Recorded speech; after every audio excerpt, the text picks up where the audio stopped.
Welcome to Breakthrough the Ordinary podcast. Committed to empowering and bringing you effective tools and wisdom to live your extraordinary life, here and now, through thoughtful and impactful conversations with leaders, trainers, coaches, and healers. By trusting yourself, you can generate your desires. Your hosts are the sibling duos, Claudine and Mark here. Hi, everybody. Charmante. And we have an extraordinary guest here today, Allison Pagano, who has spent the last 20 years of her life traveling, training, and teaching in the fields of dance, mind-body movement, and the healing arts.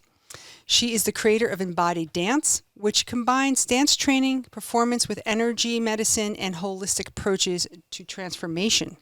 She has a master's degree in fine arts in dance through Montclair State University.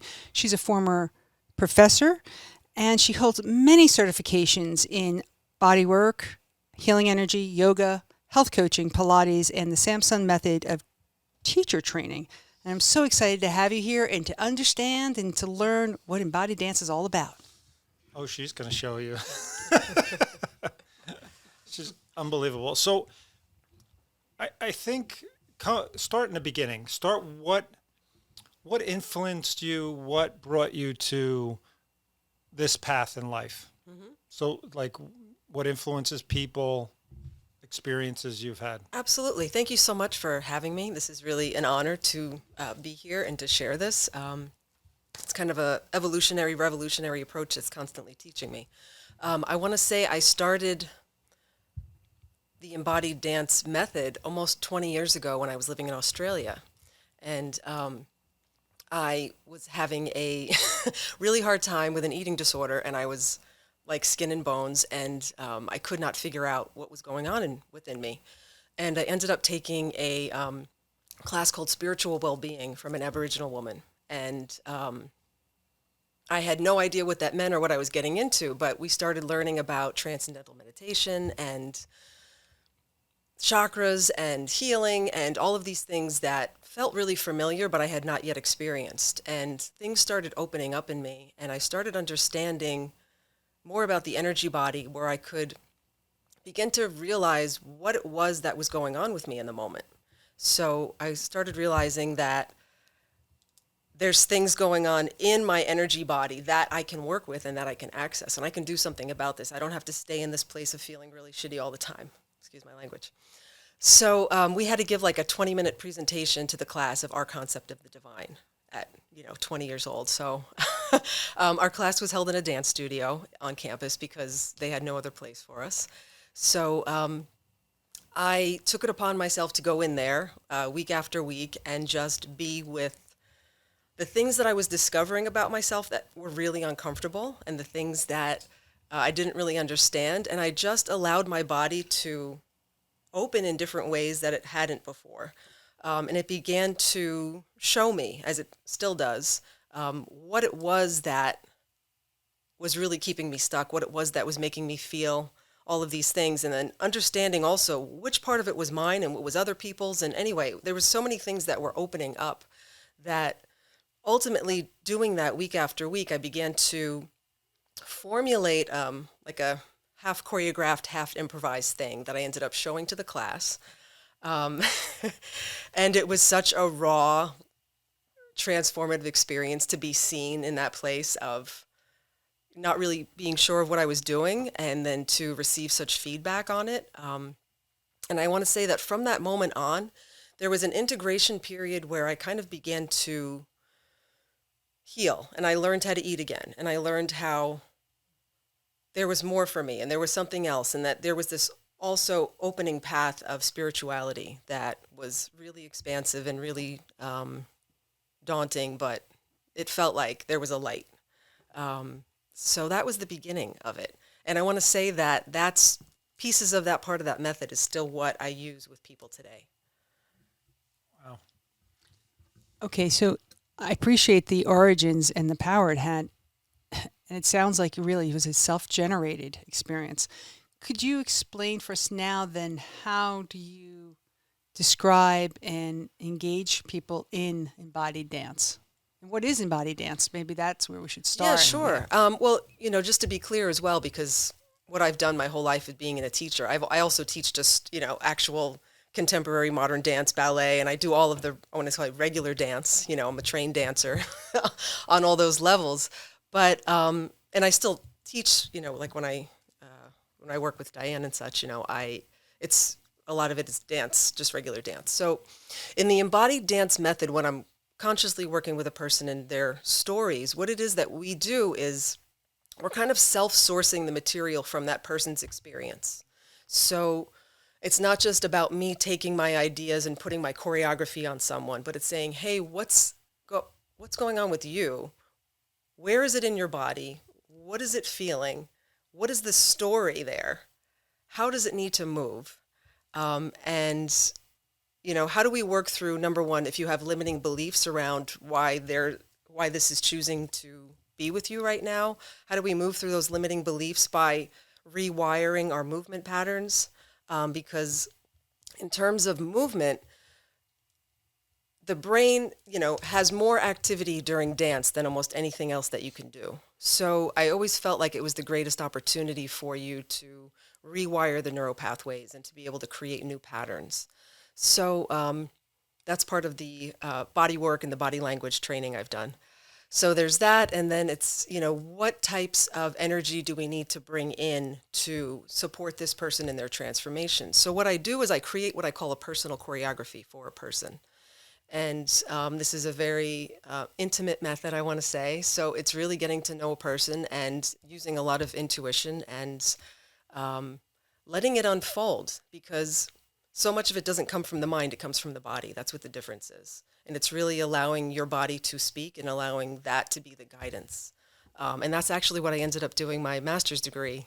When I did my thesis, that was really the crux of it. I think I want to take a class. I was actually having the same idea. I'm like, wow, has she train teachers in Florida? That's where I live. I'm like, is there somebody there? We could possibly. We know enough people in Florida. You can come down and probably teach a class. Really. Amazing. I'll be there. So you take people through this method. Now, is this a lengthy method? Is it one time? Is it over months? Do you do courses? Is it a program that you put together? Yeah, I mean, it's really on a individual basis. I have worked with groups as well. I want to say I work with people in like 4 to 6 month programs mostly, in terms of one-to-one work. But it really depends how deep a person wants to go and how much time we have, because there's infinite things to work with. So, ideally you want to be with a person, I want to say, maybe a 6 month or a 6 time minimum of investigating and unraveling. And then if you're going to perform it, maybe more, because that's actually the piece that I like to put on top of it, is the element of giving them an opportunity to be seen in their new pattern, so that there's something that happens for them there, that they own that, and that becomes a part of who they are. Now, is that in private or with... That's in front of a full audience. In front of a full audience? Yeah. Wow. Like over 100 people. That could be a breakthrough in itself, getting on stage and being in front of that many people. Wow. I could feel it rising already. Can I ask you, in terms of what you work on in terms of healing, is there particular areas, or it's whatever someone brings forth, whatever they're working through, whatever that may be? That's a good question. There's certain things that I work on with people. I want to say, generally speaking, if I have to put it in something, it's usually their limiting beliefs and the things that they're holding, the stories that they're holding in their body, whether it's the I'm not good enough, I'm not worthy, I can't, I was told I shouldn't. All of those things that every single person has that nobody really admits, but it's all true, right? We all kind of carry these little stories that are driven by the unconscious. So it's really to pull the veil back on what are the things that are preventing you from actually being and doing and having all the things that you want. What is standing in the way of that? And then if you can pull those layers back and allow that person to fully show up and allow them to be in that. And the whole reason why I use dance as the method is because when you bring all of that into the body and you express it through the body, it becomes aligned, it becomes ingrained, it becomes something that's part of you. And it becomes something that no one can take from you. It's not like you just read a book and, you haven't really figured out what that means. It's something that you know, that you've been through. So, yeah, it's a pretty depthful thing. And I want to say it's maybe not for the faint of heart either. Like, you have to have some courage to really want to know. And it's not painful, I don't think. I think you meet yourself where you're ready to meet yourself. You don't, doesn't mean that you're going to unveil something that you can't handle, because I truly believe you'll just open what's ready to be opened. And I feel like I'm guided, I guide them, and it's really about creating a space that they feel okay in no matter what comes up. Yeah. Well, I just want to say something, and this is to the audience too, or for the audience really, is you're giving us an amazing tool of transformation, of moving through possibly trauma, beliefs, whatever it is. So what a great tool. Go find a dance teacher. Go find somebody who embodies dance. At the end of our show, you see in the show notes where you can get in touch with Allison. You can go. She has programs and everything. But it's a great tool, like to dance it through your body. Because a lot of the teachers, and even Vanderkolk, Greg, talks about that it's in your body. And so if you're moving your body and working those, you're changing the pathways. You're changing the body alignment, the whole rhythm of the body, the belief system ideas, like I see it as you're describing it, that you're changing all of those patterns to something new. Absolutely. And not everything can do that. I mean, talk therapy has its place and everything else has its place, but that movement, that body. And it was the thing that freed me, because I was the world's craziest introvert. Like, I locked myself in my room and I would just like stretch and write stories as a kid. I was so highly sensitive, taking in information all the time. And until I started moving, I did not know what to do with all of this feeling. And the fact that movement gave me an expression and a release, and I was like, oh, wow, I'm not carrying all these things anymore. I realized that also the dance world is, somewhat abusive in a way where, okay, I'm feeling really free and excited, but I'm also, in a space where there is a lot of yelling going on and a lot of really nasty things being said. So I came to dance a little later in life. I didn't start when I was 3 or 4, and there's some reasons for that. But I think that part of my personal vendetta is to be a great teacher that doesn't ever have to go to that place of abuse to get a student to do something magnificent or amazing, that you can cultivate and pull out people's gems in a different way. And you don't ever have to make them feel horrible about themselves in order to make them a better dancer. So that's a big part of why I teach and why I want to teach teachers as well. So, side note. I'm sitting thinking about the neuroplasticity aspects and the cathartic aspect. And in that space, when someone, particularly I'm thinking of the dance, when I do it in front of 150 people and they see and embody an experience, their other I'm going to say their other potential, right? This is available to them because they created it. Is there also an emotional release that occurs in the sessions or lessons? I'm not sure what you call them. And could you walk us through what that might look like, or an example perhaps that you can share with us in the audience? Yeah, I mean, all the time. It's work that definitely brings you to tears because there's a freeing aspect to it. And even in performance in itself, performance I feel like is an initiation if you take it that way, because it's really claiming something. And there's something so different and powerful about doing something in your living room or in a studio or then putting it on a stage. You have to be so clear in what you're connecting to in that moment that it's a game on. It's a really a big experience for people. And a lot of people, they're terrified of doing it, but once they do it, there's a big relief. Anyway, so an example of a person that I've worked with and something, yeah. So when I was in graduate school, one of the persons I worked with, she was a student of mine, and she would come into class and she would just, she had full range and capacity of movement. She was, had the faculties of a dancer and could do everything. But she would move really small and she wouldn't really kind of hit the floor. She would just kind of tiptoe around and not really. So I was like, okay, I'm going to work with you. And what I uncovered with her was that her family had always told her that, she was too much and that, she was too delicate for this world and that, there was too many things going on where she was constantly censoring herself and her expression. And so what I did with her was I would work with her week after week. We would go to the limiting belief. We would kind of go to where it was in the body, what was hanging out there, what it was, how it needed to move, and then we would create some movement on it. And then we ended up creating a full piece. And from that time with her and then giving her the opportunity to perform it, she started owning something where she no longer went to class and was in the back of the room. She was in the front of the room.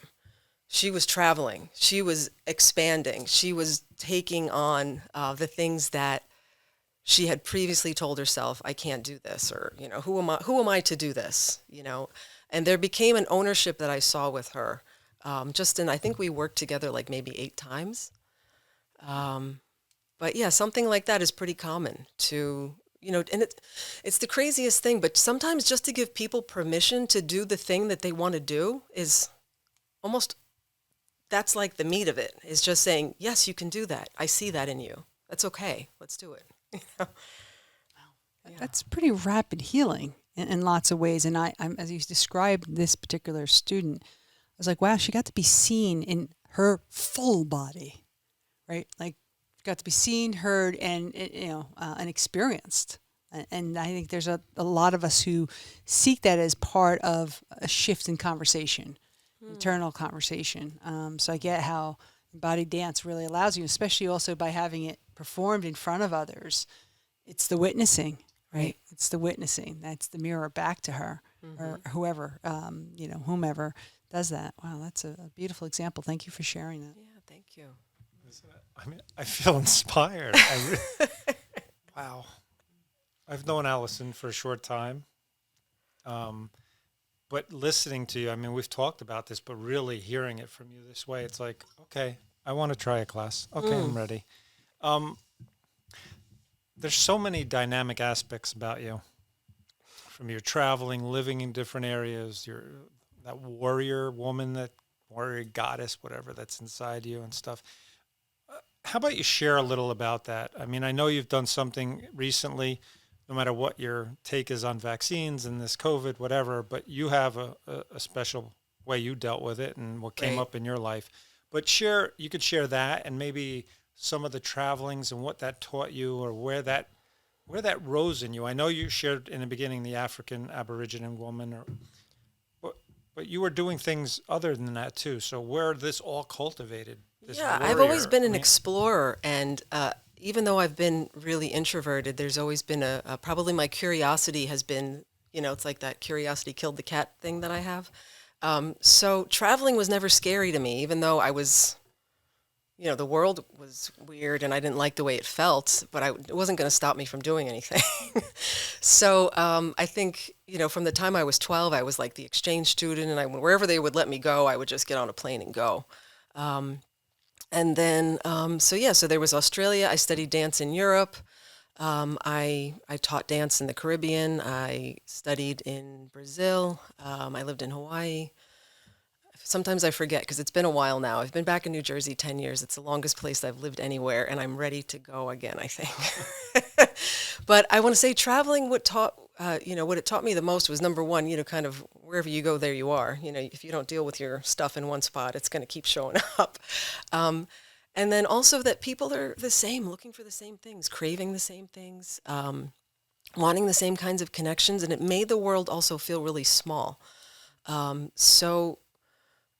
studied anthropology in college, so it kind of gave me that, participant observer perspective of being in something, but also kind of checking it out and seeing how people make meaning out of things and what that does for them and their values. And it just gave me a really easy way of looking at almost anyone and saying, yeah, we can get along. So I think it made me feel more comfortable with myself. And it made me, I think, probably most importantly, one of my deepest values is self-trust. And that's one of the things that I try to share and get my clients to do more, because I really think that that's kind of the essence of where everything good lies, is having that sense of self-trust.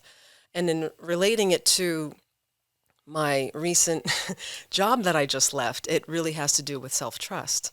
I I want to say that, I've been a professor now for 5 years, and it's my absolute joy. I love these kids. I love that age. They're so hungry for someone who cares and sees them and who really appreciates them. And they're just fun. They're just lighthearted and fun, and I can be a silly goose. I could just run around and do silly things so it's fun. So I ended up being at a school where they decided that they wanted to mandate these shots for everyone. And me being who I am and knowing what I know and reading what I've read and being really connected to my soul, especially this past year, I feel like that was one of the main things that happened, was so much, of course, got pulled away for all of us, that things became so clear. So I knew that if it came to that I would be leaving. And it was a hard decision in the way that I was going to miss the kids, and that I was going to, not be able to be with them in the way that I want and to inspire their growth and all the things that I love. But it also felt important for me to see the kid, or to have the kids see someone that they respect walking away and saying, you know what, there's something here that doesn't feel right for me, and I'm going to honor it, because it's more important to be with your own truth than it is to follow everything, and it's kind of like what kept coming to me is, what's right is right, even if no one's doing it, and what's wrong is wrong, even if everyone's doing it. And that's just kind of the way that I felt. So I feel like a person standing in their truth in whatever way is important. Yeah. Just sat here and I was thinking of Brene Brown, right? Vulnerability is the measure of courage. And that is a courageous act. Say, I'm not getting in that arena with you. I trust my arena. Right. And that's hard. Mm-hmm. You're embodying what I feel part of our podcast is really about, is trusting yourself, going in. Yeah, you mentioned that in the beginning. I loved it. Yeah. In the intro, was that? Yeah. That it is. It's trusting, like the divine is speaking. I know you're very guided. I know you've channeled through and all. And it's that piece of trusting yourself, and that you are willing, what an example, you are willing to stand and lose your job, lose all of that, things you loved, for the truth, for what your gut was telling you, what your truth was. What a warrior. So inspirational. Every time we do I didn't know that I felt, but the funny thing is, it's almost like I didn't even realize that that's what I was until this year. Because I feel like the rebel archetype is just like really come out strong. So, yeah, anyhow. I'm curious, with this choice and ownership of self-trust that you're living by that truth for you, has there been any awakenings, or what has that opened up for you when you claimed your truth, this piece, and since that decision, and this is one of many, I'm sure, what has opened up for you since then? Well, what's happening is that I'm going full-time with Embodied Dance. That was the last thing really preventing me from doing it, and it was a good thing. It was a good, I want to say distraction, because it wasn't a distraction, but I want to say what's opened up now is that, okay, that this is happening and this is the decision you've made. You are fully in, like absolutely 100%. All of you is invested in making this your life's work from now until you stop breathing. So that's a whole nother level of the unknown, but it feels really held, and it feels really supported, and I trust it because it's exactly what makes sense right now. So I have to trust that that is what needs to happen for me to keep following through with this, is that I need to be putting my full focus on it. So, because academia is, I can't go in there and do embodied dance the way I want to do it. Even though I was hired for, my somatic background, there's certain things you have to get through a curriculum. You have to, do these things. And so, yeah. I'm blown away. That's all. A lot to take in. I have to agree. Lots to take in. And in this space of choice, right? I think of that saying, right? When you say, no to something, you say yes to something else. And clearly you're living that. And embodied dance, is there other ways that you're in service to people? I mean, is it, and I'm not saying is it more? It doesn't need to be more, but is there other ways that this opening is also, you're finding, to be in service? Yeah, absolutely. Well, the funny thing is, in terms of, I feel like I've just narrowed it down because I've been spending 20 years of my life more or less being a walking wellness center and like running here and doing, this massage for that person, teaching that yoga class, running over there, doing that healing, and then it's just like pulled all my energy back in and I focused it. So, what I do now is the focus is really the teacher training that I'm offering.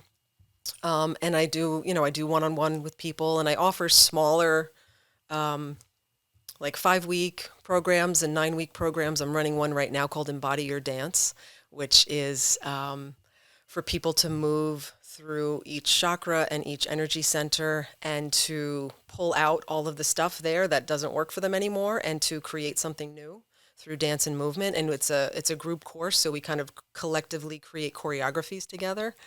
And it's really fun. And, it's kind of like a great way for me, it's like, it's kind of like you create the thing that you wanted, you kind of become the leader that you wanted to find.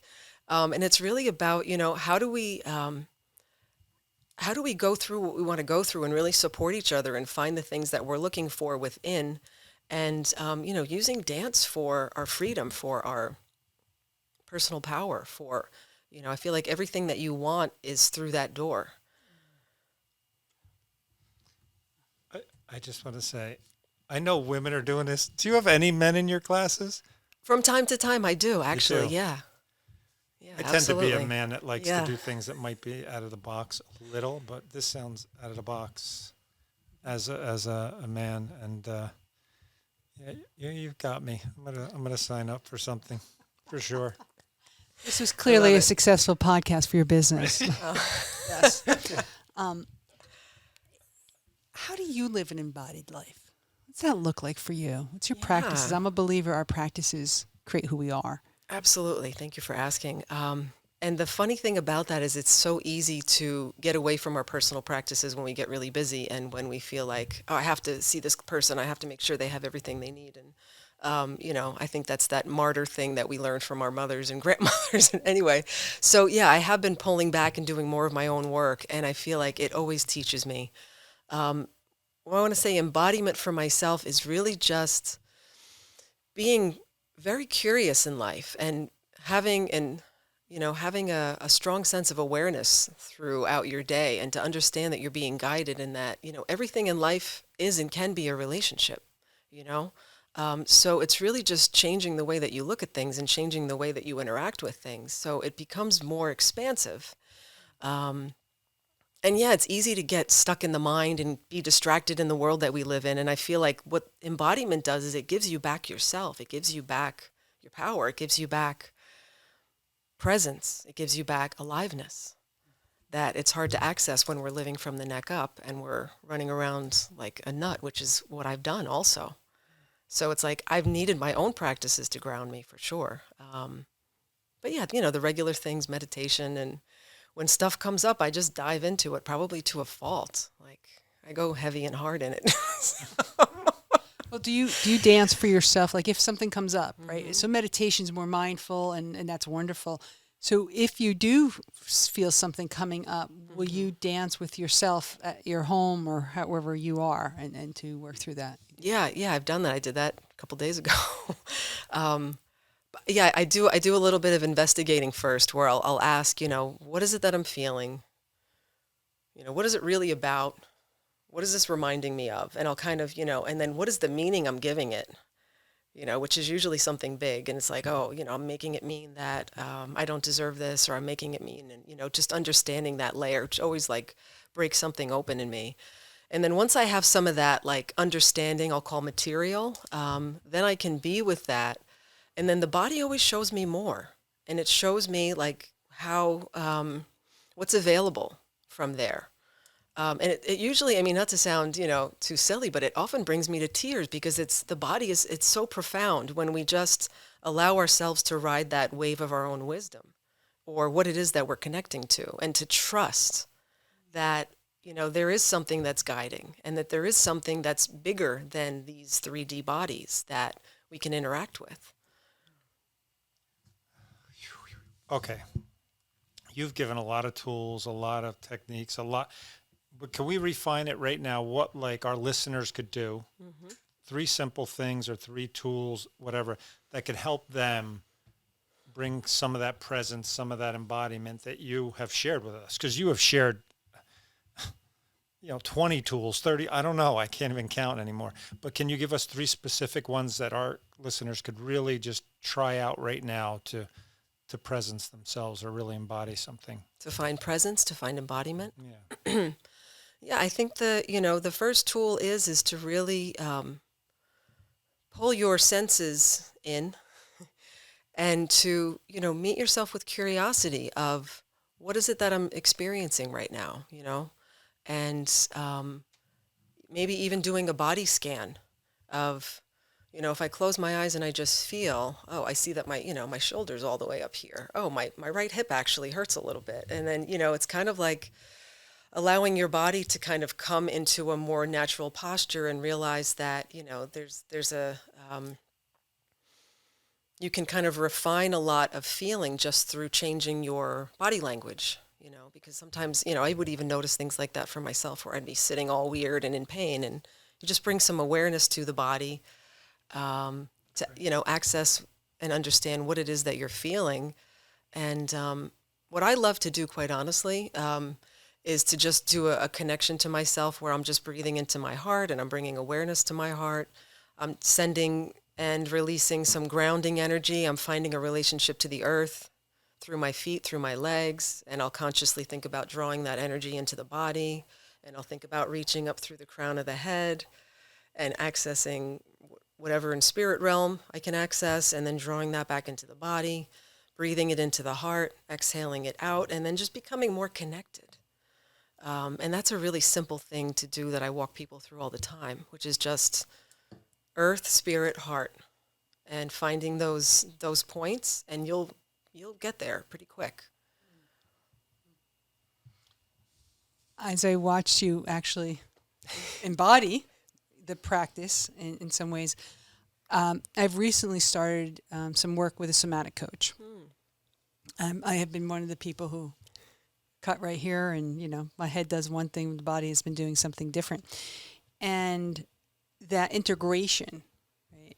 So when clients, and I don't know if it's your modality is, and I don't mean just, so I'm not here from a limiting, if that's your path in, your door, I often call it a door. We knock and see where we can enter. Do you coach in another way? I see, with all so you also will do different forms of coaching. So in this time, especially in a year of COVID, and I know we're starting to open up a little different in this state than in perhaps Florida. Do you do that over Zoom? If someone absolutely. wants to approach you? Yeah, so I've actually, one of the topics that I work on with people is called impact to income. And it's for, I'm usually working with people who feel like they have a really big work to do, but maybe they're getting in their own way. So, a person who's in the healing arts and the wellness field, or an artist, and, they have some blocks to overcome, or they just can't really figure out like the structure of marketing and how do you engage with this online world. So I do work with people a lot because I really feel like more important than anything right now is to have really strong leadership from people who are who have strong work from their soul. I really feel like that is the way forward, and at least in my path, that it's my job to help people remember who they are and to support them so that they can do what they came here to do. We're in a really changing time right now, and I think it's crucial that people are asking the questions to find their path. So I work with people one-on-one with that, and what's been interesting about Zoom is that I've been doing hands-on healing for 20 years, and what I've found is that the healing transmissions and the work that I do, it's like, I don't actually even have to put my hands on someone anymore. I can talk them through a healing transmission, through an inner child or a soul retrieval session over the phone or through this Zoom, and it's just as effective, which to me was really surprising when it first happened. It was like, you're really feeling all that. You're really getting all this. So it's pretty wild to see what's possible, because like we were saying earlier, it makes the world smaller. I feel like, this Embody Your Dance class I have now, I've got students from Sweden, the UK, Mexico. So it's kind of fun to start having an international community come together. And that's part of what I love is letting people really connect with each other from so many different places. Okay, now I'm really curious. So you're even doing the Embodied Dance through Zoom. Yeah. So Sweden isn't here. They're in Sweden. Yeah. It's all on Zoom. You hear that, everybody? You can Oh, work with Allison from anywhere. Yeah. Oh my God. I made this assumption, that I'm going back to Florida and my loss, truly. And now I just realized it's not. Oh my God. Yeah. And up until March 2020, it was in person. And then everything shifted. So congratulations that you have sent the energy out with strong enough vibe that someone in Sweden has been attracted to you here. I'm not sure if you're New Jersey, New York, but that's amazing vibration. Wow, incredible. So, okay, so you're doing coaching through certain leadership principles. I'm hearing that, as well as embodied dance, and the somatic piece is really consistent. Coming back to home, I call it home. Yeah. Can we come back to home? Wow, how fortunate we are. Thank you for being that vessel. Oh, thank you. I knew you were amazing, but now I must be like a little child, like flabbergasted. Oh my God. That's what I feel like I sound like. Because I know you, but the more I listen to you and experience you, I say this too when we have conversations or we hang out. It's like, it's mind blowing. Like you're a very impressive person. Likewise. Your qualities, your ethics, your integrity, how you love, how you care, how you experience the world, what you give to the world. It's tremendous. It's enormous, and I feel like you're still in your infancy. It feels that way, but thank you. Yeah, I feel like I'm just at the beginning for sure.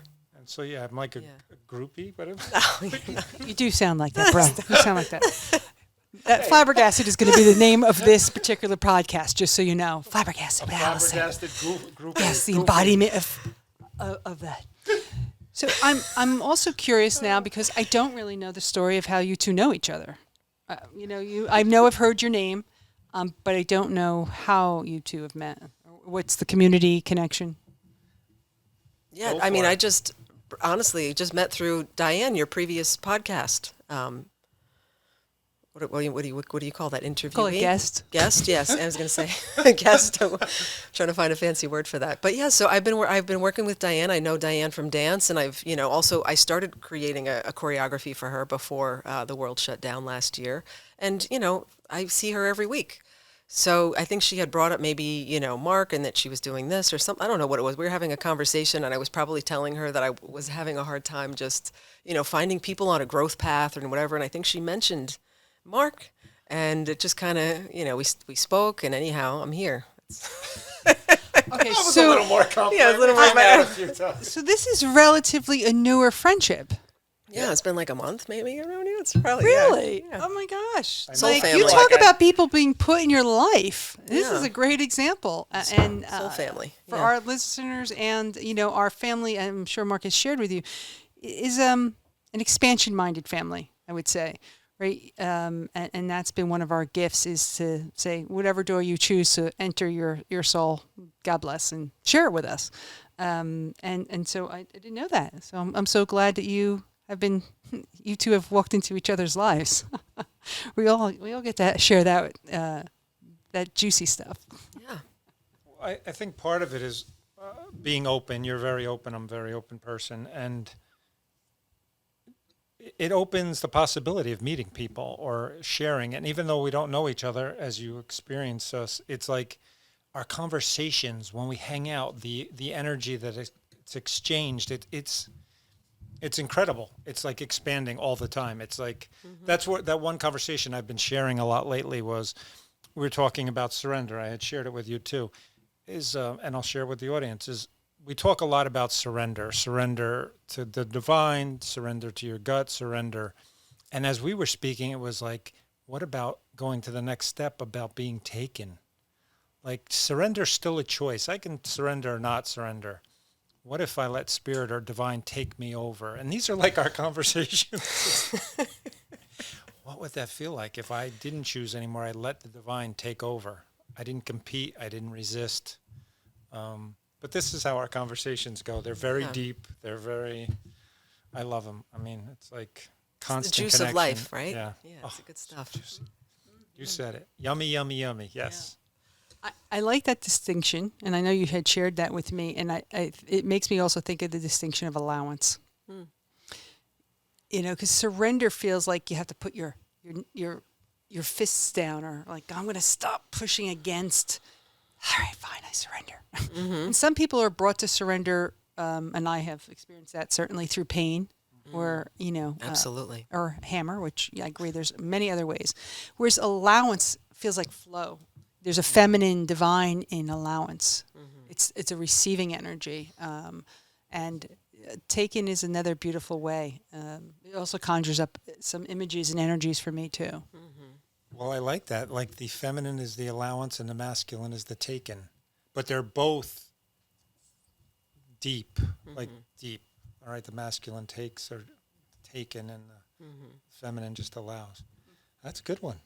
I like those distinctions. Thank you. I've been at this for 29 years. I got some wisdom in there. Yeah, she's a very good therapist. She knows what she's doing. Wow, I'm so glad there's this dance too, right? Yeah. There's a dance in relationships and energies that we all get to mix together and bring. In your coaching, because when you were speaking earlier of your travels, I was like, wow, what an expanded worldview Allison has. And being a curious person myself, that would be one of my, I think, adjectives that I would say. And as you've traveled the world, and I know maybe it hasn't been as often this past year,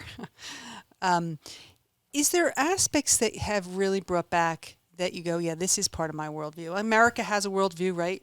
Africa has a worldview, Texas has a worldview, and then families have their worldview, and then we have our own, right? As we go out, we have the opportunity to incorporate and play with. And is there any places that you have seen like that transformation in you and saying, well, this is the worldview I was raised in. These are the walls and the gifts. Right. And now, well, this is mine. Like was my box, and now I Right. blew those walls out. I'm just kind of curious as when some of the things that you've incorporated, or you now say, yeah, this is mine. I defined this. Yeah. I think that's a great question. I feel like I describe myself as like I'm kind of like a Renaissance soul with a, European type, understanding for life. And I think what struck me the most about traveling as a younger person was just, the ways of life that we have here. And not that there's anything wrong with it. And, I think there's amazing things and horrible things everywhere you go. That's called planet Earth, right? So, people would ask me, what's it like where you're from? And I would say, bigger, better, faster now. To the point where a lot of people can't enjoy themselves. And I felt like living in other parts of the world that sometimes people had nothing, but they could be so present and they could really just relax and be doing what they were doing, and that was enough. And just to be in that and realize that that was a possibility, that like you don't have to prove yourself every minute of the day. You don't have to be doing 200 things all the time just to feel okay. But there's other ways of living that are much more about livelihood, instead of just collecting paychecks and hopefully having a good retirement, which is what we're taught. We're not taught quality of life at all, and I think that that's probably the biggest thing that I'm still seeking in a certain capacity of finding. I think I was always trying to figure out like where in the world do I belong, but I've come home to myself now, and I realize now I'll take that wherever I go. But I just want to say that slowing down and being able to appreciate the relationships that you have, and to feel what's important without, getting sidetracked into your 900 things on your to-do list for your, things that you're never going to remember someday. So, it taught me that at a younger age, I think. What wisdom. I love the idea of livelihood, right? It's livinghood. And right, we have livelihood attached to our doingness of right? Our profession. In America, it's like our second thing. Hi, how are you? What do you do for a living? Right? As if that's going to define your beingness and your worth in life is, versus your livelihood. How do you live? Could you imagine if people actually asked, instead of something like that, what really fulfills you? Right? That's the real stuff. Right? And most What people brings don't you know. joy? Most people don't know. And they'll get angry because they don't know. Yeah, and you change the script on them. Like, wait, what? What? We like doing that, though. We like That's that. great. I love you guys. You're great for that. And I see you as too big for the world. Like you're trying to be in that one space. I'm like, you're too big for the world.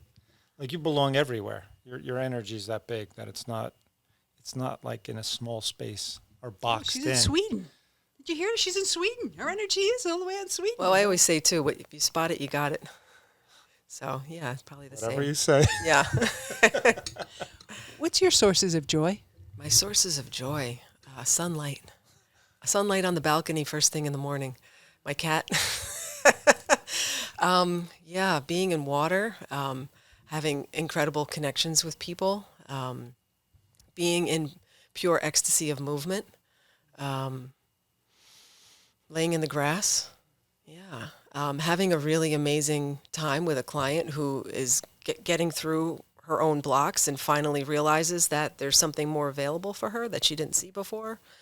So I think those are the things that ground me and that keep me going. You have to see her cat. Her cat is like a wild animal. I mean, beautiful. Like it doesn't look like a cat. It looks like lion, tiger kind of. Oh, Yeah, she's a later special. you'll She's see a soul. picture. She's We'll definitely. put it up somehow. Yeah. And let them see. You have to see this. Put it It's on my bio.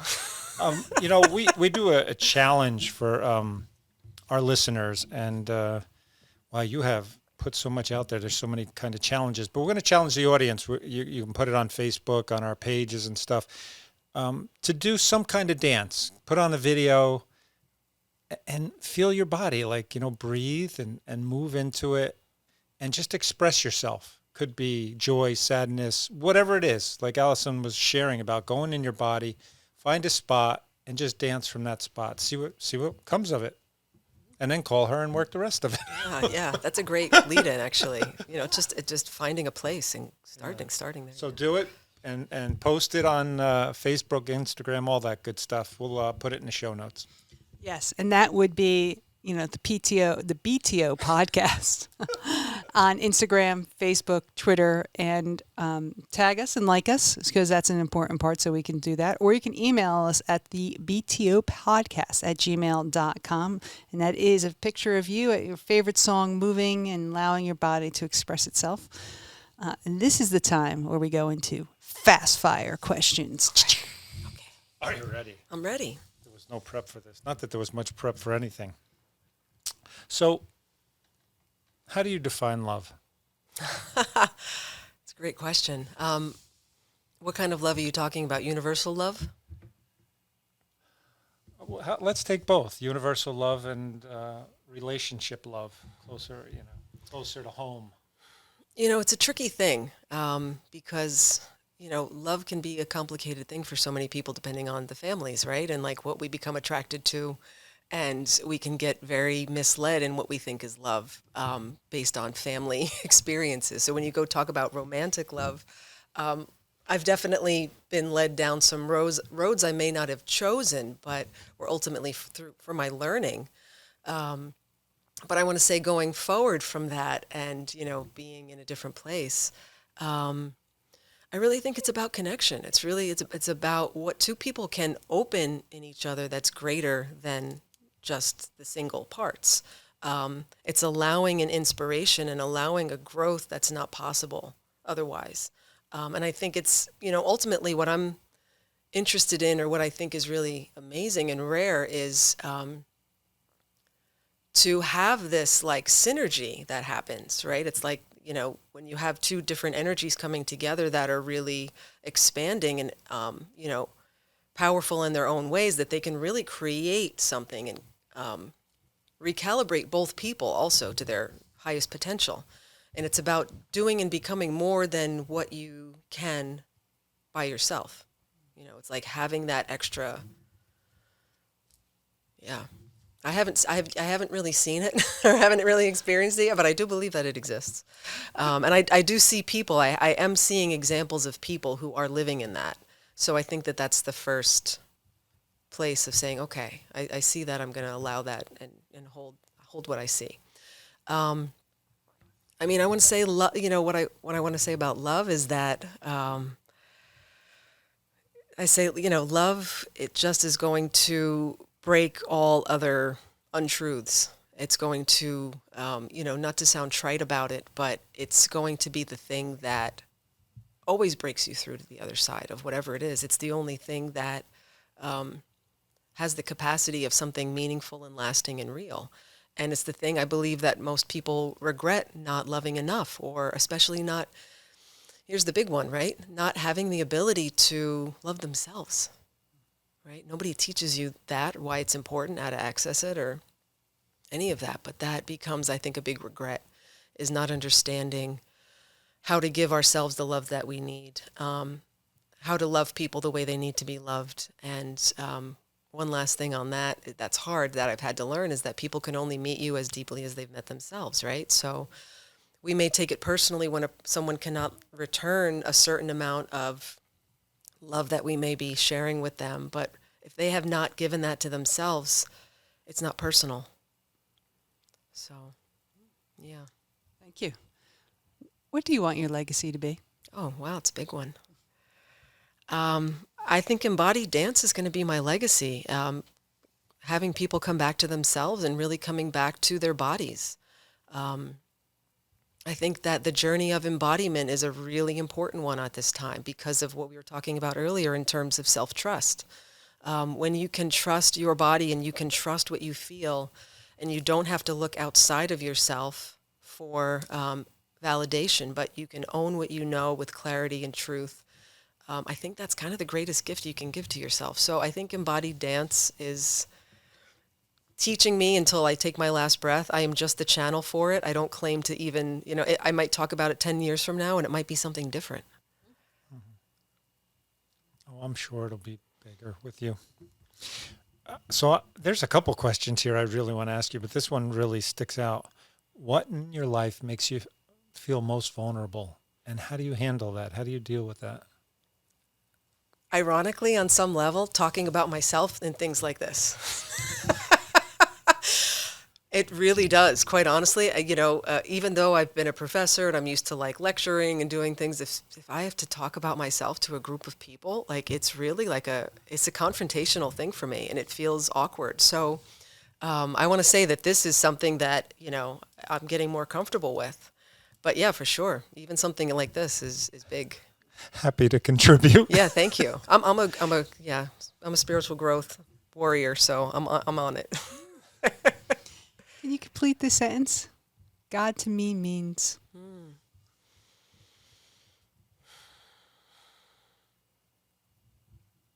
That's a great question.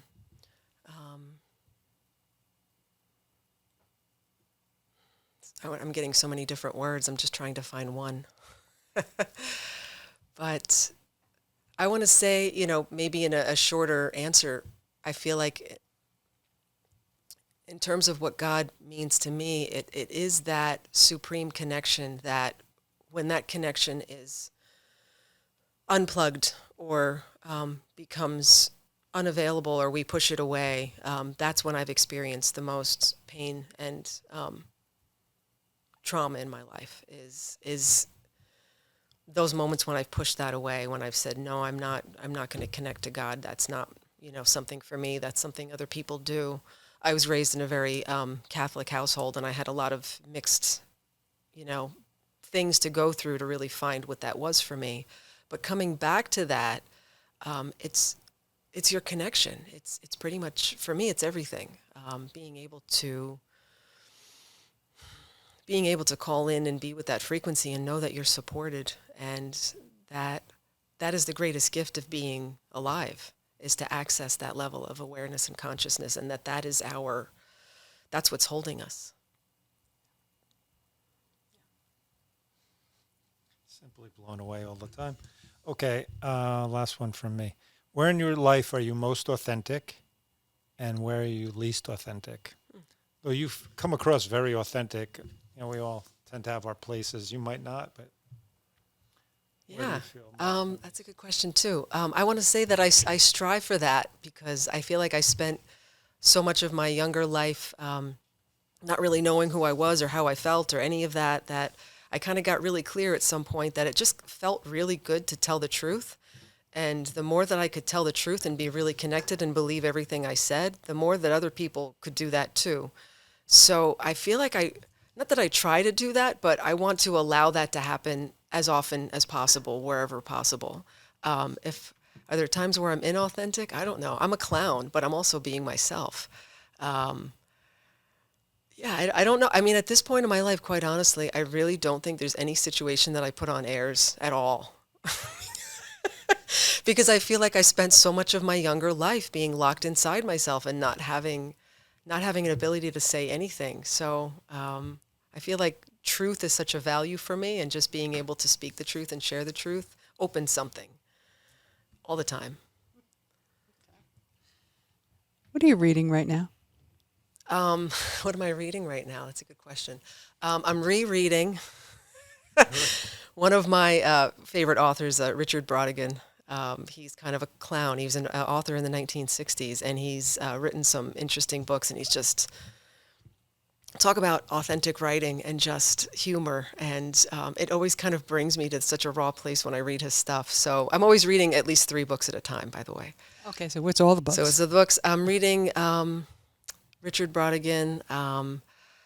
The other one, I'm reading another Tantra book because it's part of the embodiment journey. I'm trying to learn a little bit more.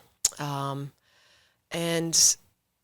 yeah, I think maybe it's just 2 on my bookshelf right now. Yeah, maybe just those 2. And depending on my mood, whether I'm feeling funny or, sensual, I guess. Yeah, and I want to say I write every day. So if there's another book that I always have, it's my journal. I've been writing since I was 5, just to kind of get the stuff out. So I write every day. I get a lot of, sometimes things come through that are messages as well. And it's been a journey. I think journaling is a fascinating tool to have and to share and to work with people on. And so much comes out in journaling. So I want to say my journal is a big part of it. Yeah. If you could summarize for us a golden nugget you would like our listeners to say, this, can you hold on to this, what would it be? Have the courage to be curious, and have the courage to be curious, and to be able to get to a place of self-trust where you can source your own wisdom. I think that's my goal. Yeah. And how can our listeners locate you, find you, and is there any offerings that you would like them to know about? Yeah, thank you.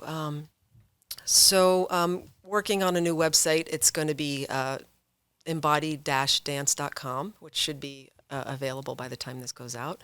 I'm offering a teacher training that's going to be starting in the fall, which is almost a year long, and that's also going to be on Zoom. And that is, my embodied dance methods that I'm teaching people. But yeah, I'm on Instagram, embodied.dance. I'm on Facebook, Allison Pagano. And those would probably be the best ways to reach out. Yeah. Well, we will reach out. Everybody will. And we'll put it in the show notes. And I just want to thank you. Thank you for honoring us. Thank you for bringing so much wisdom and light and love and much more than I even expected. Thank you. I'm honored. Thank you both for allowing this conversation to happen. I really appreciate it. Yeah.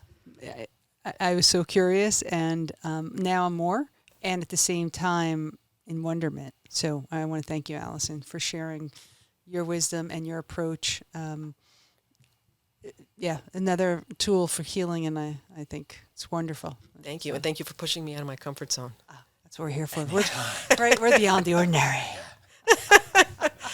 Push you past your comfort zone. Amazing. So thank you for tuning in, everyone, for another great episode. And thank you for listening to Beyond the Ordinary. We hope you enjoyed this episode and our deep dive into another effective tool and wisdom to live your extraordinary life. If you'd like to help support the podcast, please share it with others, post about it on social media, and leave us a rating and a review.